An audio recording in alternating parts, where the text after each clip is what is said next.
The 9th India-Latin America and the Caribbean Conclave concludes in New Delhi.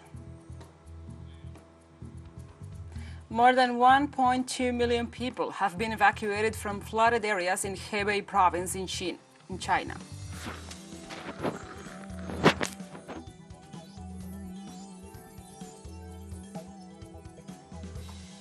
Niger's new military board said on Thursday night it will break military agreements with France, its former colonial ruler.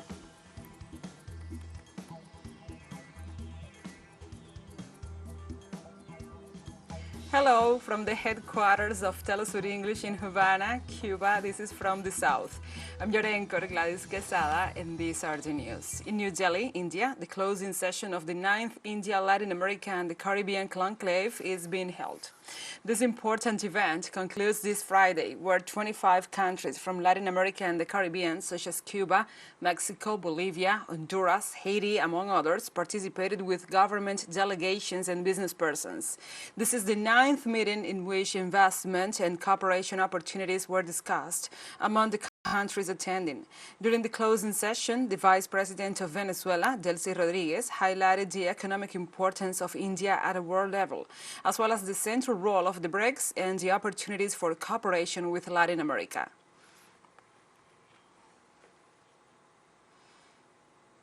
In other topics, the Colombian President Gustavo Petro attended an event in Bogotá with the National Liberation Army, the ELN guerrillas, and the civil organizations to mark the entry into force of the bilateral ceasefire. The President, Gustavo Petro, took advantage of the participation agreement attended by the main ELN commanders in the government's peace negotiation table in Bogotá to send a strong message to the armed group. He advocated for total peace and also said that weapons are nothing but instruments of death. Pablo Beltrán, the top leader of the ELN guerrilla group, was also present at the event and joined the call for peace and advocated a transparent rapprochement between the guerrillas and the government. Currently, the ELN is present in 224 municipalities in 19 departments of the country, which constitutes a great challenge for the verification of the bilateral ceasefire. Colombian government's chief peace negotiator, Ori Patiño, highlighted the creation of the Commission for Social Participation with a view to building peace. In the history of this armed conflict that has lasted for almost 60 years, the state, the Colombian society, the international community, and the National Liberation Army have come together to undergo an intense process of cooperation in order to put an end to this bloody confrontation and build peace. At this point, there is not a single home in the country that hasn't been impacted by this war. For his part, the head of the ELN peace delegation, Pablo Beltrán, emphasized that the social outbreak brought about a government of change that is committed to all Colombians. When I say mandate, is to obey it. Then a mandate for change was established at the cost of many efforts and sacrifices. It had a war treatment that should not happen again. That is part of the political solution, to respect social protest. Then that mandate for change that established the social outburst was taken up by the government presided by Gustavo Petro. That commits him, and that social outburst that established that mandate commits the ELN. That is, we understand the yearning and the dreams of change of those demonstrations in the streets, and we make it our own and have taken it to this dialogue table. And during his intervention, the Colombian President, Gustavo Petro, referred to the violence in his country and its cause. The violence that we are experiencing today is the consequence of the violent attempt to put an end to the revolution in progress. That is to say, to put an end to this concept that land has a social function.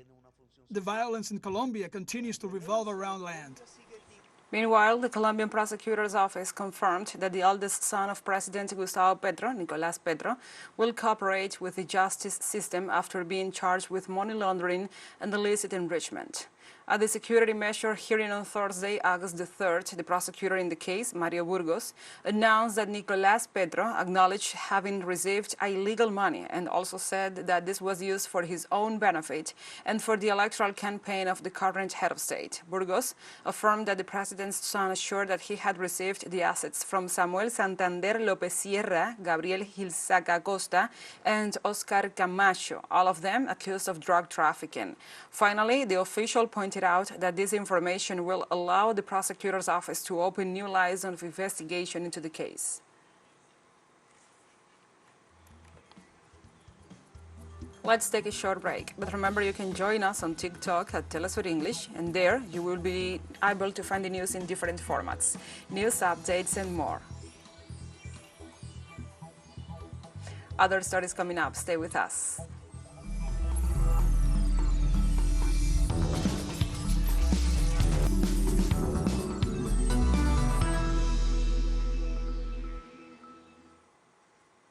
Welcome back. Venezuela's President Nicolás Maduro Moros received at Miraflores Palace a delegation from the Republic of the Congo to finalize the first joint commission between the two nations. The Congolese representation, headed by the Minister of International Cooperation, Denis Christel Sassou Nguesso, was received at the government palace by the President Nicolás Maduro Moros and other high and top officials. The commission expressed its gratitude for the hospitality and reiterated its desire to promote bilateral exchanges, as well as to explore the different areas of national investment, such as air and maritime transport. On the other hand, the head of the Venezuela-Congo Mixed Commission and Ministry of Planning, Ricardo Menendez, pointed out that in the South-South agenda, Africa plays an important role for the solidarity development.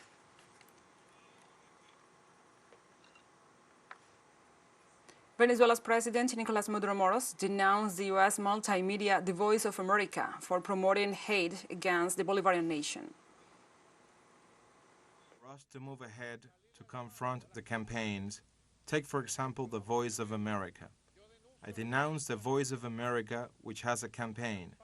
The Voice of America, which is an official multimedia from the White House of the United States, addressed to what they call the Americas, what we call our America, the mixed-race America, the rebellious, anti-imperialist and revolutionary America, with deep roots. And from the Voice of America, there's a campaign against Venezuela. And the Mexican Foreign Ministry informed that in the last 24 hours, 2 lifeless bodies have been found in the border with Texas. One of them trapped in the boys placed by the government of Greg Abbott. The boys were placed in early July by order of the Republican Texas Governor Greg Abbott, along with barbed wire barriers in order to block the passage of migrants from Mexican territory. Mexican President Andrés Manuel López Obrador said in late July that the measure is a provocation that violates the country's sovereignty. His government has expressed concern about the impact of these measures on the human rights and personal safety of asylum seekers. In the United States, the Department of Justice filed a civil lawsuit to prevent the Texas government from placing additional barriers and removing the existing ones.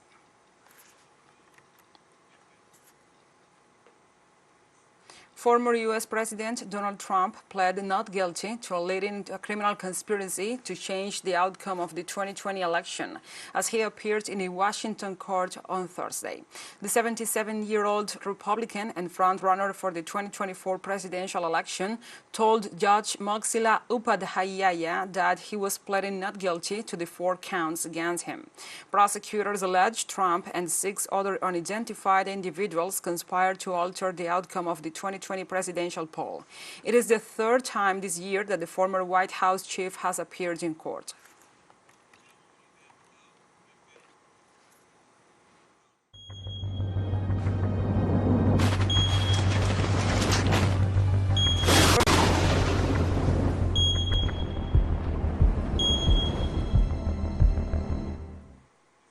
Now we move on to other topics. In the UK on Thursday, a group of mothers and their children gathered near Downing Street to protest against the government's decision to grant more than 100 new oil and gas licenses in the North Sea. The demonstrations come after the UK Prime Minister Rishi Sunak has backed plans to drill new fossil fuel fields near the Shetland Islands of Scotland, as well as other sites in the nearby North Sea. This prospect has enraged environmental campaigners who accuse the British leader of lacking conviction in his climate policies and playing politics with the issue as he prepares for next year's general election amid a cost of living crisis. Yeah, I'm here for him and for my daughter. We're with a group of moms and dads and parents and carers who are just horrified that the Prime Minister is issuing new oil and gas licenses and torpedoing green policies when we could be investing in renewables and having cheaper energy that actually protects our planet for the future of our kids. On Friday, more than 1.2 million people have been evacuated from flooded areas in Hebei province, northern China. Meanwhile, more than 6,000 residents from 12 villages near the river were moved to safety on Thursday. Rescuers in China's northeastern province of Heilongjiang have moved more than 6,000 residents who were trapped in their homes due to continuous heavy rains in recent days. Storms in some cities and townships in the province began to hit the region early Wednesday morning. The city of Wuchang in northern Heilongjiang, where the Xianghua River flows, recorded more than 100 millimeters of rainfall at 7 p.m. on the day, prompted storm warnings and a high-level emergency flood response. The damage occurred 253 kilometers from the provincial capital, Harbin City.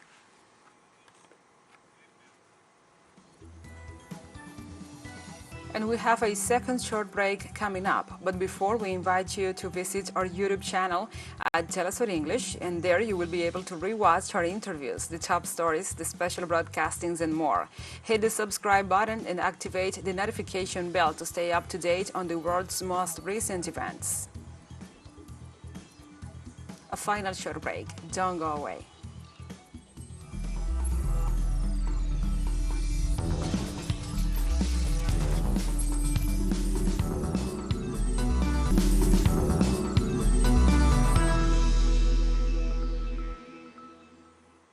Welcome back. Niger's new military board said on Thursday night it will break military agreements with France, its former colonial ruler. In a TV statement, the spokesperson of the National Coup Council for the Safeguarding of the Homeland, Amadou Abdrahmani, announced the termination of 5 military pacts with France dated between 1977 and 2020. As a result, France will have to withdraw between 1,000 and 1,500 military personnel deployed in the country. In addition, the military board also withdrew the powers of the ambassadors of France, Togo, Nigeria, and the United States.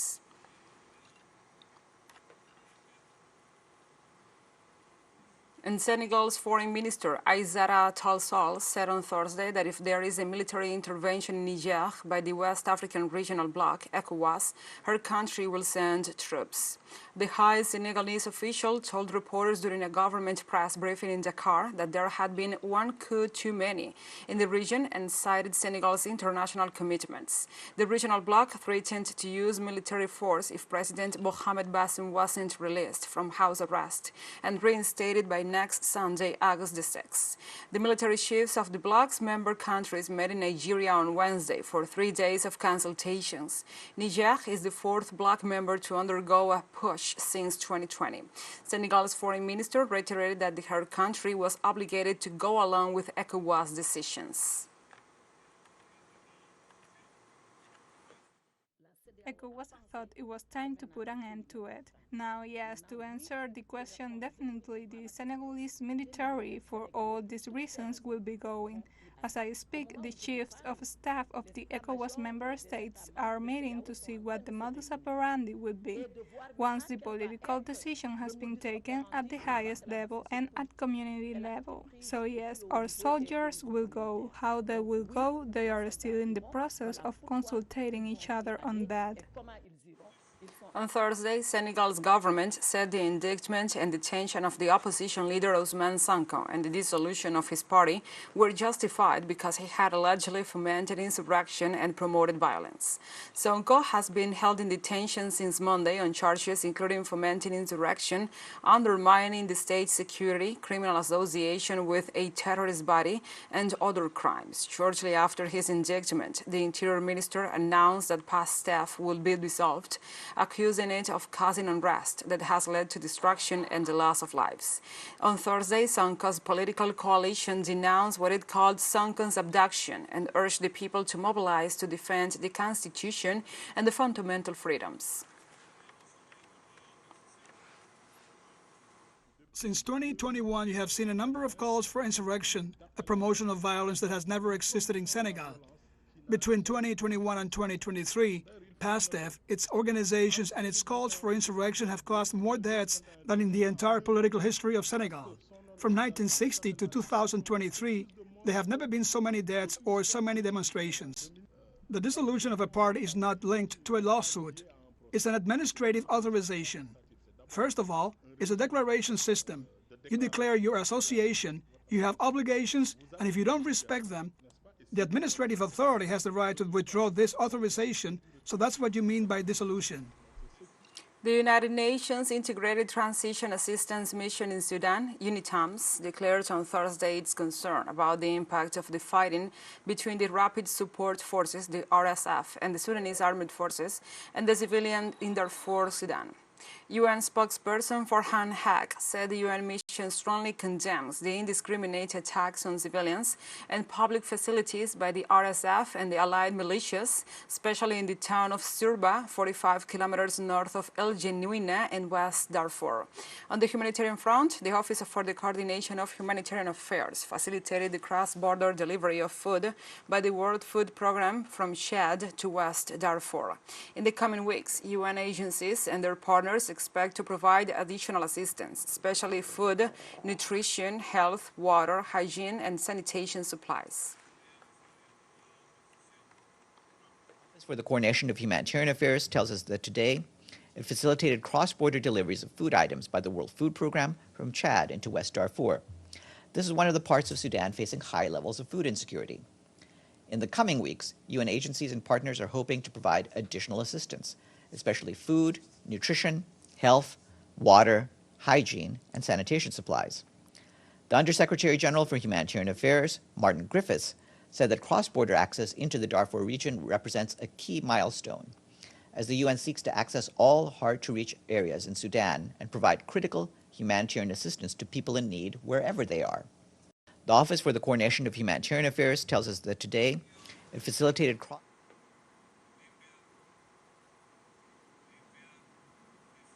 And the Palestinian Foreign Minister Riyad al-Maliki regrets on Thursday that the Palestinian issue is outside the priorities of the international community.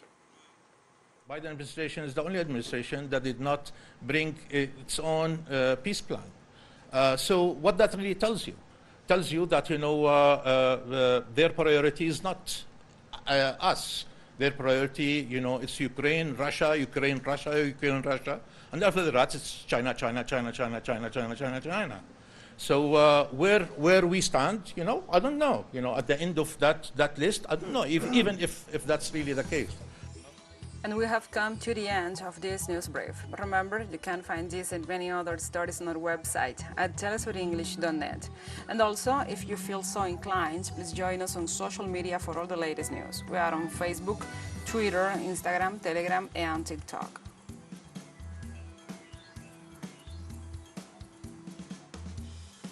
For TeleSUR English, I'm your anchor, Gladys Quesada. Thank you for watching.